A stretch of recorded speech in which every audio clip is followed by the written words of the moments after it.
I learned to stop counting time the year my husband died. Then I started counting it again differently in coffee cups, in empty chairs, in conversations I had with photographs. 5 years. That's how long it had been since cancer took Robert from me.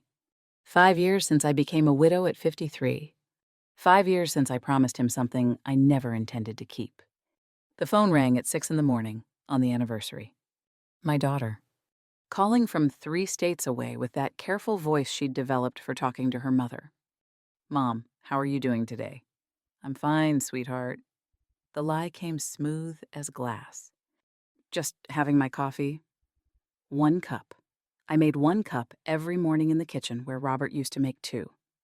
The second mug sat in the cabinet, unused, gathering the particular dust that settles on things we can't bear to touch. "It's been 5 years," she said, like I might have forgotten. "I know." "Have you thought about—" She stopped. We'd had this conversation before. It always ended the same way. "I'm fine," I repeated. "Really, you don't need to worry." After she hung up, I sat in Robert's chair by the window. I'd meant to move it 100 times. Never did. The morning light came through the same way it had when he sat there reading the paper, and I could almost see him if I didn't look too directly. The memory came without permission, Robert in the hospital bed. His hand weak in mine. His voice already fading. "Elizabeth, promise me you'll love again." I'd started to protest. He'd squeezed my fingers with what strength he had left. "You're 53 years old. You have decades left. Don't spend them alone out of loyalty to a dead man." "You're not dead." I'd whispered, "Promise me." I'd promised. Meant it in that moment, when his hand was still warm and the possibility of his absence felt distant. The moment passed. He died 3 days later. The promise died with him. My house had become a museum. Robert's books lined the shelves in the order he'd left them. His reading glasses sat on the end table. His favorite coffee mug, the one that said, "World's Best Dad," remained unwashed in his study. A relic I couldn't bring myself to touch. The church ladies had tried.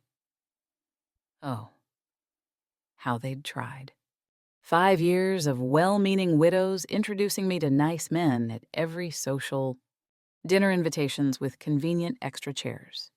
Grief groups where recently widowed men looked at me with tentative hope. I'd developed an arsenal of excuses. Prior commitments, early mornings, sudden headaches. The wedding ring I still wore helped. I'd catch men's eyes drift to my left hand, see them calculate, watch them retreat. The ring was armor. The ring was permission to stay frozen. At 58. I'd stopped thinking of myself as a woman. I was Robert's widow. That was identity enough. The mail arrived while I was washing my single coffee cup. Bills, advertisements, the church newsletter. I almost threw it away. Then I saw the bold announcement Community Garden Project seeks volunteers. Robert had loved gardens. Our backyard still held the raised beds he'd built, the tomato stakes he'd placed. The herb garden he'd planted the summer before he got sick. I tended them like prayers, like penance, like the only conversation we had left. The newsletter said they needed a coordinator. I could do this one thing. I could honor him this way. I didn't know yet that this decision would change everything. Didn't know that honoring the dead would finally teach me how to live. I just knew I needed to do something with my hands besides count empty coffee cups. The church community room smelled like bad coffee and good intentions. I arrived 15 minutes early to the garden organizational meeting, staked out a corner seat where I could observe without participating too much. Old habits. Families filtered in young mothers with toddlers. Elderly couples. A handful of teenagers who looked conscripted by parents. I watched them choose seats, greet each other, create the easy bonds I'd stopped forming years ago. Pastor Williams stood at the front, beaming with that particular joy pastors have when their flock gathers. Thank you all for coming. This garden project is going to be wonderful for our community. I half listened to his speech about growing things and growing together. Motivational words that meant nothing to me. I was here for the work, not the fellowship. Then the door opened. Late arrival. He was tall. That's what I noticed first. Taller than Robert had been. He apologized for his tardiness in a voice that was quiet where Robert's had been booming. Everything about him was wrong in the way I cataloged things, those days' different cologne. Gray eyes instead of brown. Shoulders that carried work differently. Everyone, this is Samuel Brennan. Pastor Williams said. He just moved to town to be near his daughter. Samuel's wife passed 3 years ago, and he's passionate about gardening. A widower, of course. Samuel nodded at the room, found a seat near the back. I watched him settle with the particular care of someone used to not taking up too much space. Watched and immediately looked away. Pastor Williams continued talking about plot assignments and watering schedules. Then he dropped the bomb. I'm assigning Elizabeth Carter and Samuel Brennan as co-chairs. Our 2 most experienced gardeners. My smile froze. Samuel looked equally surprised, but he nodded politely. I wanted to object. Couldn't without looking petty or antisocial. The trap closed around me with church social efficiency. After the meeting, Samuel approached. Up close. I could see calluses on his hands, dirt under his nails despite obvious scrubbing. A gardener's hands, different from Robert's, which had been a carpenter's hands. Looks like we're partners, he said. Looks like... I kept my voice professional. Distant. Safe? Should we meet Tuesday to go over the plot layouts? Tuesday works. 9 o'clock at the church garden site. Fine. I was already calculating how to minimize contact. Professional, efficient, minimal personal conversation. I could manage this. He held the door open as I left. I noticed that. Noticed and hated that I noticed. Noticed how he waited for an elderly woman with a walker to pass through first. How he asked if she needed help to her car. Small kindnesses. Robert had been full of small kindnesses. I walked to my car thinking about all the ways Samuel Brennan was not my husband. Different height, different voice, different way of standing, of moving, of existing in space. I built the case against him carefully, piece by piece. Evidence that he was wrong, that anyone who wasn't Robert would always be wrong. The drive home took 10 minutes. I spent all 10 arguing with myself. He seemed nice enough. That didn't matter. I wasn't interested in nice. He'd recently lost his wife. That didn't create common ground. That created danger. Pastor Williams meant well. Pastor Williams was meddling. By the time I pulled into my driveway, I'd constructed a fortress of reasons why this co-chair assignment changed nothing. That night, I stood in Robert's study, ran my fingers over his books. The room smelled like him still coffee and sawdust and the particular scent of the man I'd loved for 32 years. I met someone today. I whispered to his photograph on the desk. The one from our anniversary, 2 years before the diagnosis. He was smiling, arm around me, both of us younger and more foolish than we knew. Don't worry. I'm not interested. The photograph didn't answer. Robert's smile just looked sad, like he could see through me, even from death. I left the study, closing the door firmly behind me. Tuesday morning arrived with the inevitability of all things I'd agreed to and immediately regretted. I showed up at the church garden at 8:45, determined to establish control through punctuality. Samuel was already there. He stood by the fence line, surveying the empty plot, coffee thermos beside him on the ground. 2 cups sat next to the thermos. He hadn't asked if I wanted coffee. Just assumed. Just brought. I pretended not to notice this small kindness. "Morning," he said. No forced cheerfulness, just acknowledgement. "Morning." He poured coffee without asking. Handed me a cup. I took it because refusing would have been rude. It was black. Somehow, he knew I took it black. 40 families signed up, I said, pulling out my clipboard. Business first. Always business. More than we anticipated. That's good. Means people want to grow things. Means we need a better organizational system.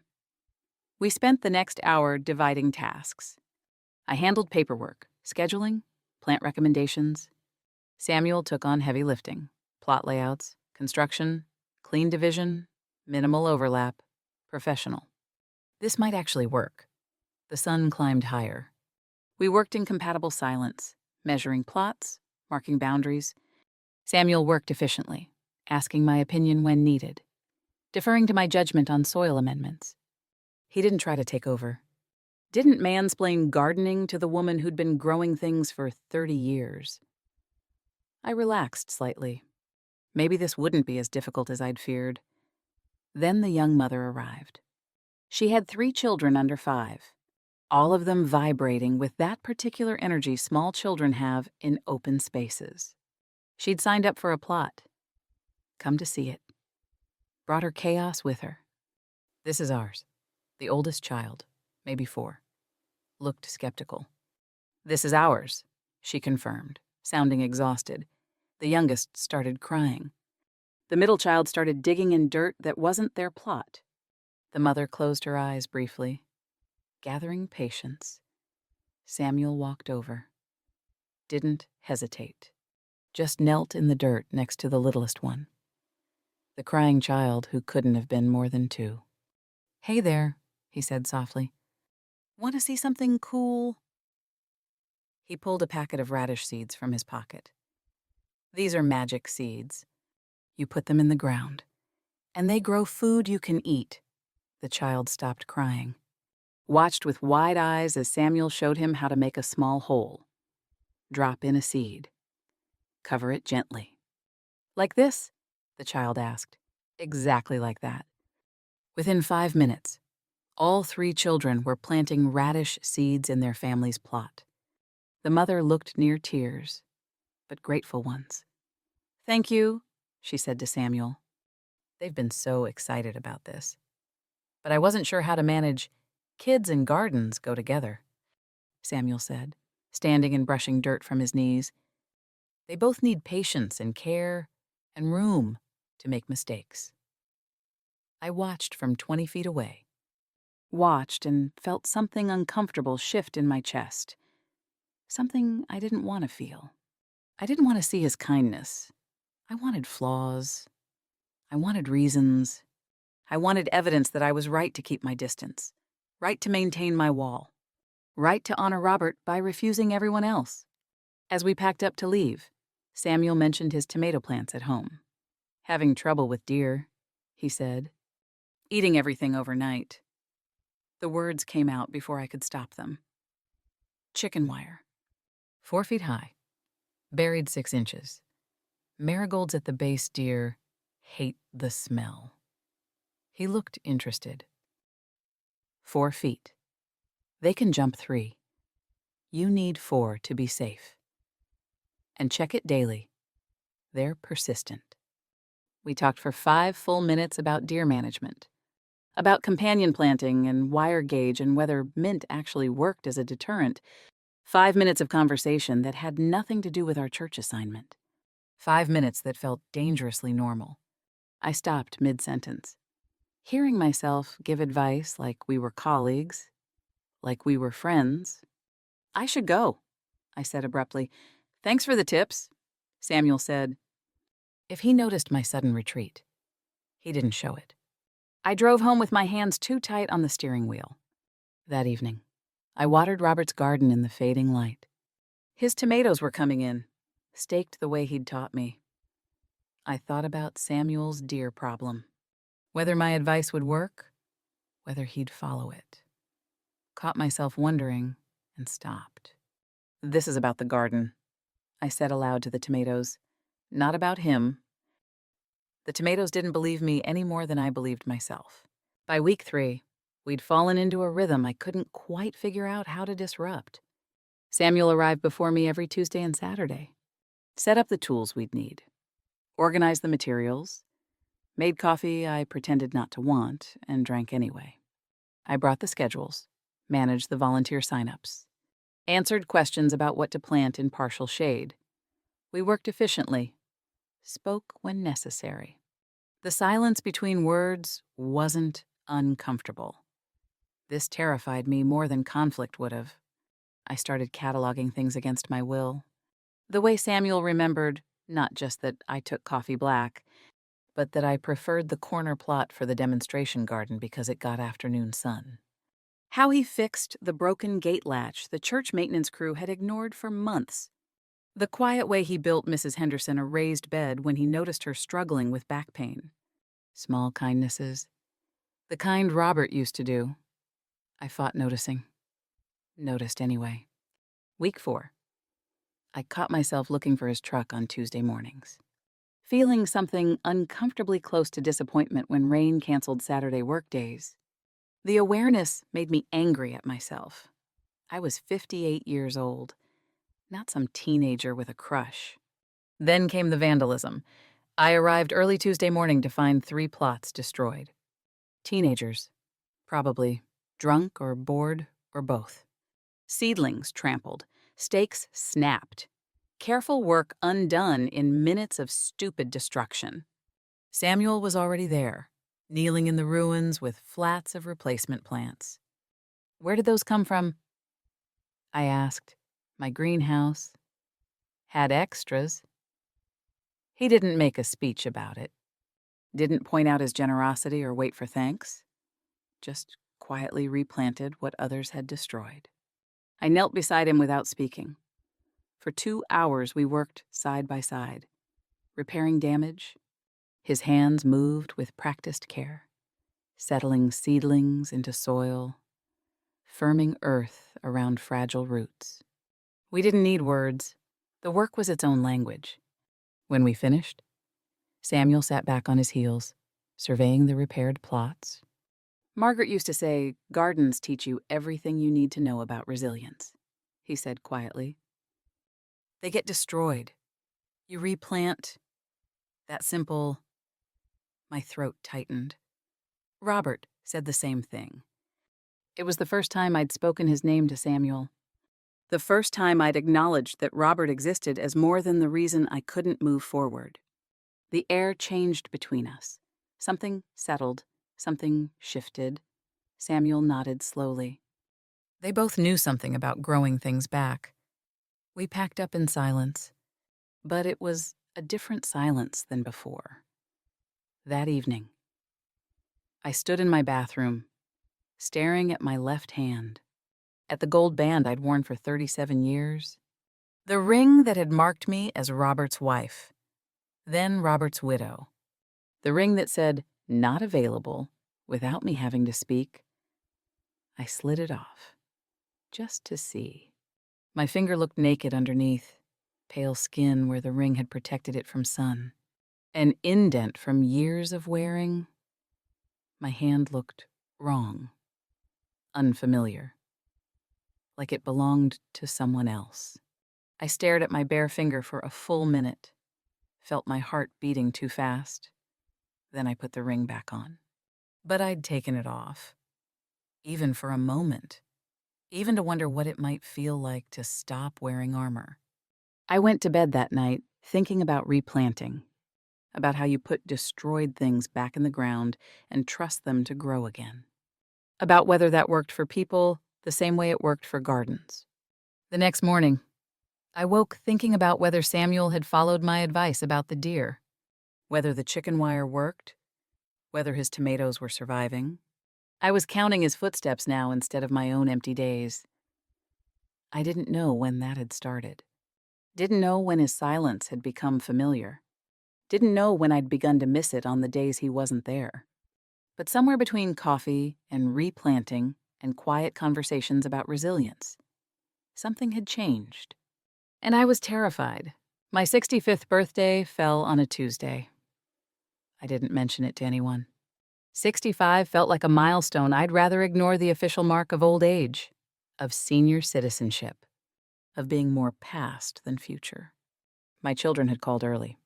Those careful conversations where they talked about visits they'd planned but probably wouldn't make. I'd assured them I was fine, which was easier than admitting I'd stopped expecting anything from birthdays years ago. I planned to work the garden, go home, ignore the number entirely. Samuel ruined that plan by showing up with lemon cake. "Sarah made this," he said, gesturing to his daughter. "She mentioned it's your birthday. Wanted you to have it." I stood there holding a coffee cup, staring at the cake like I'd forgotten what birthday celebrations looked like. I had. Mostly. The last birthday I'd celebrated was my 53rd 2 months before Robert's diagnosis, when we'd thought we had decades left. You didn't have to, I didn't. Sarah did. But I agreed it was a good idea. He produced paper plates and plastic forks from his truck. We sat on the bench by the tool shed. This man I barely knew, and me, eating lemon cake at 9 in the morning like it was perfectly normal. 65, I said, the number feeling strange in my mouth. Robert died when I was 53. I've been old for 12 years now. Samuel was quiet for a moment, chewing thoughtfully. Margaret died 3 years ago.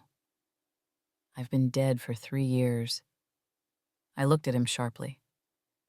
This garden, he continued, is the first thing that's made me feel alive since... The honesty caught me off guard. People didn't talk like that, raw and true and undefended. People, in my experience, hid behind platitudes. Margaret's 60th birthday was 2 months before the stroke, Samuel said. Staring at the cake, I made dinner, gave her flowers, but I didn't make it big enough. Didn't understand that you don't know which birthday will be the last important one. His grief was honest. Present, but not consuming him the way mine consumed me. How do you do it? The question escaped before I could stop it. Do what? Talk about her without... I gestured vaguely. Without drowning. Samuel considered this. I drowned for a while. Then I realized Margaret wouldn't want me underwater. She'd want me in the garden. Getting my hands dirty. Teaching Sarah's kids about tomatoes.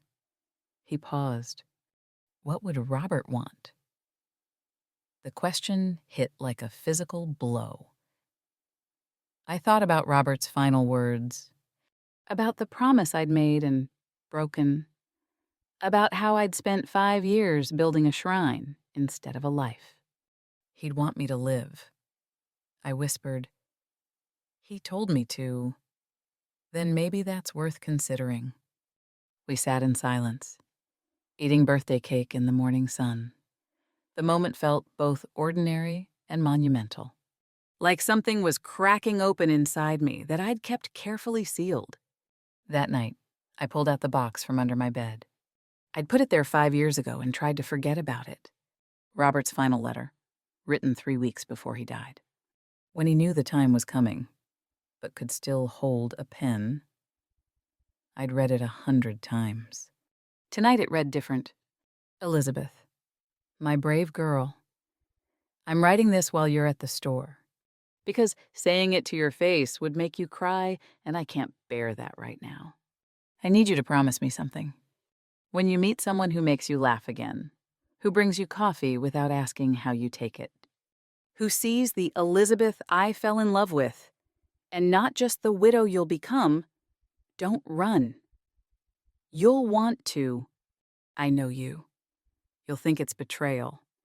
You'll weaponize loyalty like a shield. You'll convince yourself that loving again means you didn't love me enough. None of that's true. The best gift you can give me is knowing you chose to live fully, even after I'm gone. Especially after I'm gone, promise me you won't spend decades alone, talking to my photograph, building a museum where our house used to be. Promise me you'll let yourself be happy. I love you. I'll always love you. But I won't be there. And someone else should get the chance to love you too. Live. Elizabeth, please, live. I sat on my bedroom floor, holding the letter, crying the way I hadn't let myself cry in years. Robert knew. Somehow, he'd known exactly what I'd do. Known I'd freeze. Known I'd hide. Known I'd need permission, even from death. He knew. I whispered to the empty room. You knew what I'd become, didn't you? The letter didn't answer. But I heard Robert's voice anyway, exasperated and loving. Of course I knew. I was married to you for 32 years, Elizabeth. I fell asleep that night still holding the letter, still crying, still terrified. But something had cracked open. Something I couldn't seal back up again. Week 7 started with a crisis that changed everything. The church received a citation from the city zoning violation. Improper permits. Unauthorized use of church property. The community garden had to be removed within 2 weeks unless someone could navigate the bureaucratic maze and make it legal. At the emergency committee meeting, most people wanted to give up. It's too complicated, someone said. Too much paperwork. We tried. Someone else offered. At least we tried. I sat there listening to them surrender, feeling rage build in my chest. These gardens fed people, taught children where food came from, gave the lonely widow down the street something to tend besides her grief. We weren't giving up without a fight. Samuel saw my face, caught my eye across the room. Want help fighting this? He asked quietly. Yes. That word changed everything. For 3 days, we became partners in rebellion. City council meetings where we sat in uncomfortable chairs for hours waiting to speak. Permit applications that required applications for permits. Environmental impact forms that made no sense. Samuel handled the technical language.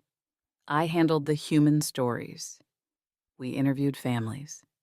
The Nguyens, who were growing vegetables from their homeland, bitter melon and Thai basil, and herbs their children had.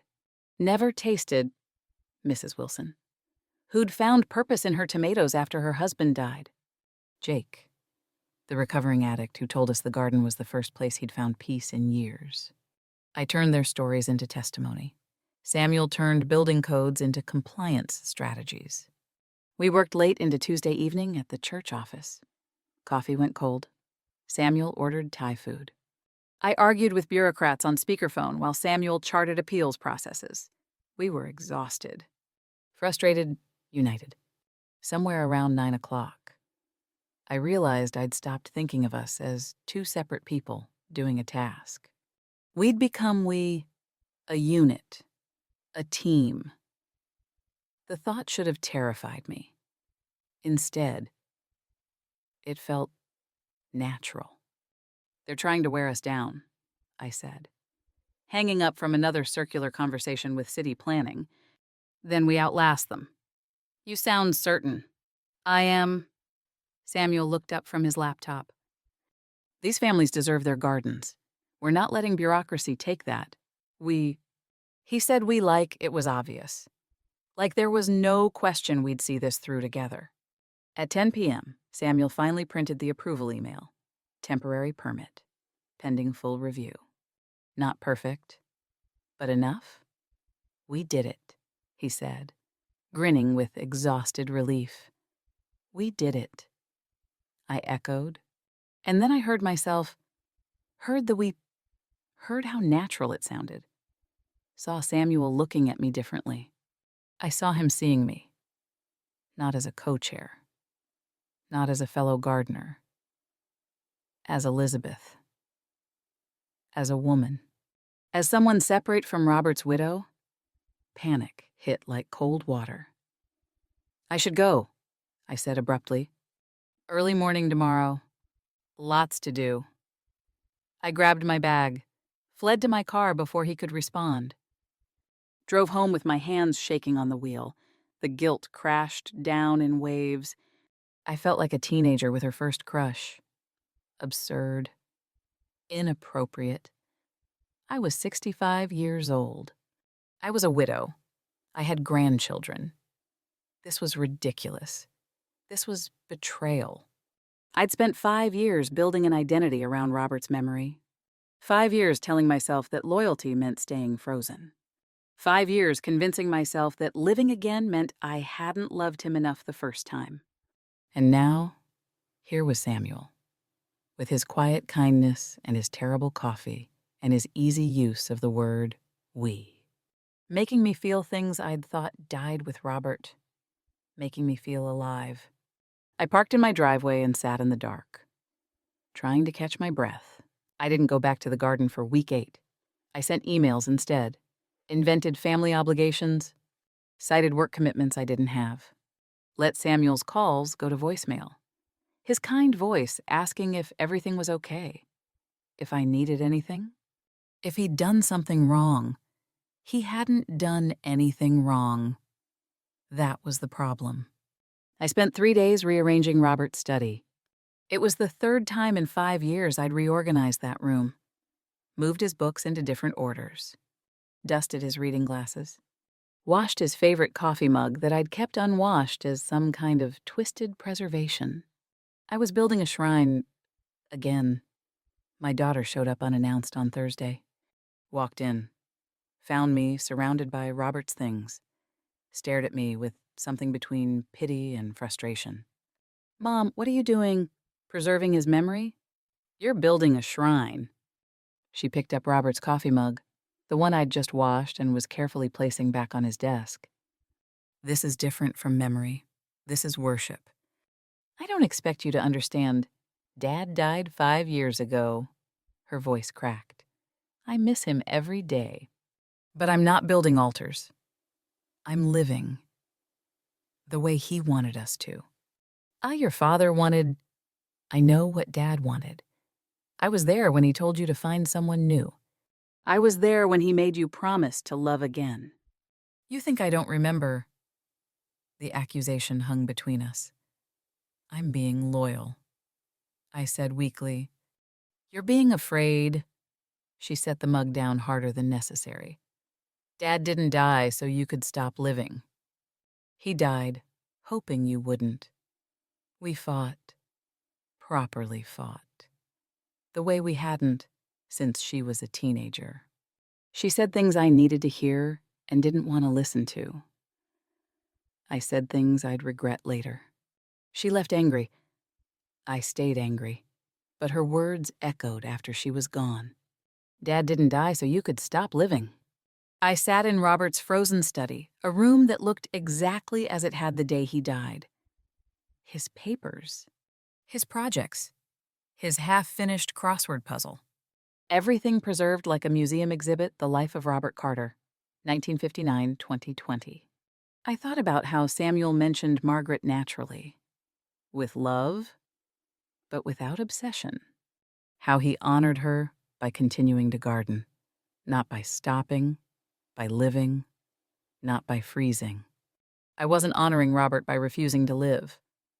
I was punishing myself for surviving. The realization hit like a physical blow.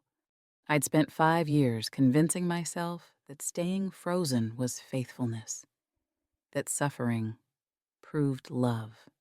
That moving forward meant I didn't miss him enough. None of it was true. That night, I dreamed of Robert. Not a memory. A conversation. The kind of hyper-real dream that feels more true than waking life. He was sitting in his chair, the one I'd moved to the study and couldn't bear to get rid of. He looked exasperated. "You promised me." Dream Robert said, "I'm scared." "Of course you're scared, Elizabeth. Love is always scary. But being scared isn't a good enough reason to be alone. I don't know how to do this without betraying you." He leaned forward. "Loving someone else doesn't betray me. Building this shrine betrays what we had. You think I loved you so you could spend the rest of your life worshiping my ghost. I don't know what you want from me. I want you to live. I wanted that 5 years ago when I was dying. I want it now. I'll want it tomorrow. Live. Elizabeth. That's all I ever wanted. I woke at dawn with tears on my face. The wedding ring sat on my finger like it always did. I stared at it for a long time. Then I got dressed, got in my car, and drove to the address I'd found weeks ago in the church directory. The address I'd told myself I'd never use. Samuel's house was small, neat, with a well-tended garden in front. I could see his tomato plants protected by 4-foot chicken wire, exactly as I'd recommended. Marigolds at the base. He'd listened to my advice, built what I suggested, trusted my knowledge. I sat in my car for 5 minutes, gathering courage. Then I walked to his door, knocked before I could change my mind. Samuel opened the door at 7 in the morning, coffee mug in hand, wearing his garden clothes. He looked surprised, not displeased, just surprised. Elizabeth? The words came out in a rush. I'm 65 years old. I've been a widow for 12 years. I wear my dead husband's ring. I talked to his photograph. I've kept his coffee mug unwashed for years, like some kind of relic. I've spent 5 years turning down every kind man who showed interest, because I decided being loyal to a memory was more important than being alive. I took a breath. Samuel just listened. And then you showed up with your garden plan and your quiet kindness and your terrible coffee. And you made me feel something I thought died with Robert. You made me feel alive, and it terrifies me. What are you asking me? Elizabeth, I'm not asking. My voice steadied. I'm telling you, I'm scared, but I'm choosing this anyway. I'm choosing to see where this goes. I'm choosing to honor Robert's last wish instead of hiding behind it. Samuel set his coffee mug down carefully on the porch railing. What exactly are you choosing? His voice was gentle, patient. He wasn't going to assume, wasn't going to take control. He was giving me the space to choose for myself. That's when I understood what was different about him. Samuel wasn't trying to rescue me. He was waiting for me to rescue myself. I reached up and slowly, deliberately slid the wedding ring off my finger. The metal caught slightly. 37 years of wearing had made it almost part of me. I twisted it gently, felt it release, pulled it free. My hand looked naked in the morning light, pale skin where the ring had protected it, an indent from years of pressure. My finger felt lighter. Strange, like it belonged to someone else. I put the ring carefully in my pocket. This doesn't mean I'm erasing Robert, I said, and my voice was steady now. Sure, it means I'm finally understanding what he was trying to tell me. That love doesn't end when someone dies, but life has to continue. That choosing to live isn't betrayal, it's gratitude. Samuel took a step closer. Still didn't reach for me. Let me come to him. I'm choosing this, I said again. More firmly, I'm choosing you. If you're interested in a 65-year-old widow who talks to photographs and has completely forgotten how to date. A smile tugged at his mouth. I'm 62. I talk to Margaret's garden every morning. Tell her about the tomatoes. Ask her advice on the squash. I have absolutely no idea how to date anymore. So we're both terrible at this. Catastrophically terrible. His smile widened. But I'd like to learn with you. If you're sure. I'm terrified, I admitted, but I'm sure. He stepped onto the porch, close enough now that I could see the gray in his hair, the laugh lines around his eyes, the dirt under his nails from early morning garden work. I'm going to kiss you now, he said softly. If that's okay. I nodded. Couldn't speak. Just nodded. The kiss was tentative, uncertain. Two people relearning something they'd thought they'd lost forever. It tasted like morning coffee and possibility and second chances and all the futures I'd thought were closed. To me, we stood on his porch as the sun climbed higher, holding hands like uncertain teenagers. "What now?" I asked. "Now," Samuel smiled. "Now I make you better coffee than what I've been bringing to the garden. And we figure the rest out as we go." I laughed, actually laughed. The sound felt rusty, unused. Wonderful. Robert was right, I said. You do see the Elizabeth he fell in love with. She was just buried under 12 years of grief. She's still there, Samuel said gently. Just needed to remember herself. We went inside. His house was smaller than mine, filled with evidence of a life being lived rather than preserved. Dishes in the sink, books stacked on the coffee table, photographs of his daughter and grandchildren. Margaret smiled from a frame on the mantel, but the house wasn't a shrine to her. It was a home where she'd been loved and was still loved, but where life continued. Samuel made coffee better than the garden coffee, as promised. We sat at his kitchen table, and I told him about Robert's letter, about the 5 years of hiding, about my daughter's angry words, about the dream that felt like permission.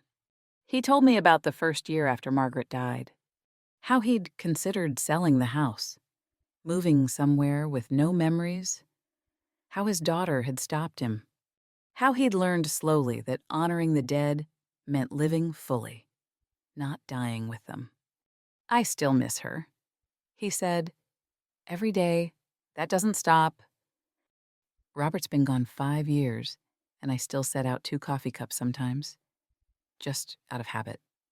Margaret's been gone 3 years, and I still buy her favorite tea. Can't stop myself in the grocery store. We sat in comfortable silence, drinking coffee. 2 people who understood that grief doesn't end when you choose to live again. It just makes room for other things alongside it. I don't know how to do this, I admitted. Dating? At 65? I met Robert when I was 20. I don't know how to be with anyone else.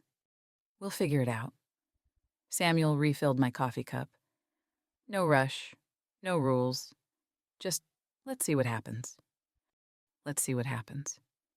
I repeated. The words felt like jumping off a cliff, like flying. I stayed for another hour. We talked about the garden, about permits and zoning and fall planting, normal things, comfortable things. But everything felt different now, felt possible. When I left, Samuel walked me to my car, kissed me again, softly, like he was afraid I might disappear. Tuesday, he asked, garden work. Tuesday, I confirmed, I'll be there. I drove home with my left hand feeling strange and light on the steering wheel. The ring sat in my pocket. I'd move it to my right hand later. Keep Robert close, but not in the same place. Not in the place that said I belonged to the past. That afternoon, I went to Robert's study. Really looked at it for the first time in years. All his things, frozen exactly as he'd left them. A museum, a shrine, a prison I'd built for myself. I'm sorry, I whispered to the room. I thought I was honoring you. I was just scared. I started packing, not to erase him, never to erase him, but to let the room be a room again instead of a monument. His books. I'd keep. His glasses. I'd donate to someone who needed them. His coffee mug. I'd wash and use. The crossword puzzle. I'd finish or try to. The way he would have wanted. As I worked, I felt lighter. Like I'd been carrying something heavy for years and finally set it down. I was choosing to live. Finally. The way Robert had begged me to 5 years ago. The way I should have chosen all along, 6 months later. I stood in the community garden on a Saturday morning with dirt under my nails and Samuel beside me. The garden had survived bureaucracy, thrived, even 40 plots bursting with late summer vegetables. Children running between rows, the Nguyen family harvesting bitter melon, Mrs. Wilson showing off her tomatoes, Jake teaching a newcomer about companion planting. This place, where it all started. Samuel was explaining something about crop rotation to a new gardener. I watched him talk, his hands gesturing, face animated, watched, and felt simple contentment. We'd learned how to do this slowly, carefully. Two people remembering how to be with someone new while honoring who came before. I wore Robert's ring on my right hand now. Samuel wore Margaret's the same way. We didn't hide our pasts. We honored them while building something new. My children had met Samuel 2 months ago. Awkward at first, the way these things always are. Then warming, when they saw their mother laughing. When they saw me choosing life instead of slow death by memory. My grandchildren called him Mr. Samuel. Asked him endless questions about plants and bugs and why tomatoes were fruits, but we used them like vegetables. He answered patiently, the way Robert would have. We'd combined households last month. Samuel moved into my house, the one with more room, better light for his plants. We'd unpacked his things together, hung Margaret's paintings, placed Robert's favorite chair in the living room where Samuel read every evening. The house wasn't a museum anymore. It was alive again, full of laughter and coffee conversations and dinners with neighbors, full of the mess and noise of living. That evening, we cooked dinner together. Our routine now. Samuel chopping vegetables, me managing the stove, music playing. Comfortable silence between words. The doorbell rang. The Hendersons, our neighbors, arriving for dinner. We'd started this tradition without planning it. Just started inviting people over, sharing meals, creating community in the space I'd kept empty for years. As I set the table 6 plates instead of 1, I caught Samuel's eye across the room. He smiled. I smiled back. Thank you, I whispered, to Robert, to Samuel, to whatever force in the universe gives second chances when we're brave enough to take them. Later, after the Hendersons left and we'd cleaned up, Samuel and I sat on the back porch. Robert's garden. Our garden now glowed in the last light of day. Happy? Samuel asked. Terrified, I admitted. But yes, happy. He laughed, took my hand. Good terrified or bad terrified? Good. The alive kind. The kind that means you're doing something that matters. We sat in comfortable silence, watching the garden grow dark. I thought about the last 5 years, about all the time I'd wasted being frozen, about how Robert had tried to give me permission and I'd refused to take it, about how I'd almost missed this second chance at love, at life, at feeling like a person instead of a monument. I thought about all the other widows and widowers out there, building shrines instead of lives, convinced that loyalty meant suffering, that moving forward meant betrayal. If I could talk to them to myself 5 years ago, here's what I'd say. I spent 5 years thinking loyalty. To Robert meant staying frozen in the moment he died. I was wrong. Robert knew me better than I knew myself. Knew I'd need permission to live again. Gave it to me with his dying breath. Wrote it in his final letter.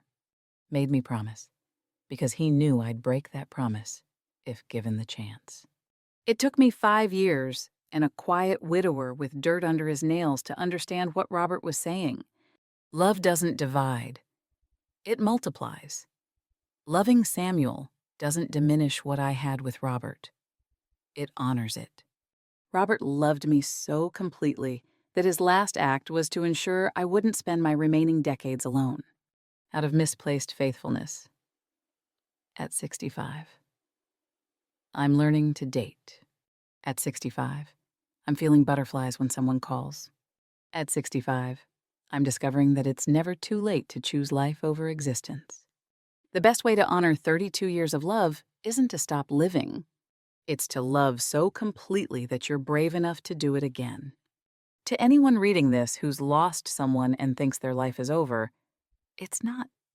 You're not betraying your love by choosing to live again. You're honoring it. Don't make my mistake. Don't wait 5 years. Don't build shrines. Don't convince yourself that suffering proves devotion. Your person, the one you lost, they loved you, really loved you. And real love doesn't demand you stop living. It demands you live fully enough to honor what you had. Don't think 65 or 70 or 80 is too old for new beginnings. Don't think love only happens once. Don't think loyalty means staying frozen. It took me 5 years to understand Robert's final gift. 5 years to realize that his dying wish wasn't about him. It was about me. About giving me permission to choose life when he couldn't be there to live it with me. I buried my husband after 32 years of marriage. His dying words were, "Promise me you'll love again." Took 5 years, but I did, and I've never felt more alive. Samuel squeezed my hand gently. "You okay?" "Yeah?" I squeezed back, just thinking about how lucky I am. How lucky we are. Lucky to get a second chance. Lucky to be brave enough to take it. We sat on the porch as stars emerged. Two people who'd loved and lost and found the courage to love again. Not because we'd forgotten our first loves, but because we remembered them well enough to honor what they'd wanted for us. Life. Full. Messy. Terrifying. Beautiful life. The garden grew dark. The stars grew bright. Samuel's hand stayed warm in mine, and I was alive. Finally. Completely. Gratefully alive.